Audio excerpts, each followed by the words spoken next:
ஒரு காலத்தில் ஒரு காட்டில் ஒரு ஆமையும் ஒரு முயலும் வாழ்ந்து வந்தன. முயல் மிகவும் வேகமாக ஓடும். அதனால் அது எப்போதும் ஆமையை பார்த்து கிண்டல் செய்தது. ஒரு நாள் ஆமை அமைதியாகச் சொன்னது, நாம் இருவரும் ஓட்டப்பந்தயம் போட்டால் யார் ஜெயிப்பது பார்க்கலாம். முயல் சிரித்துக்கொண்டே சம்மதித்தது. போட்டி ஆரம்பமானது.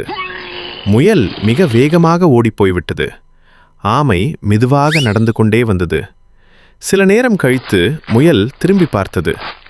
ஆமை மிகவும் தொலைவில் இருந்தது.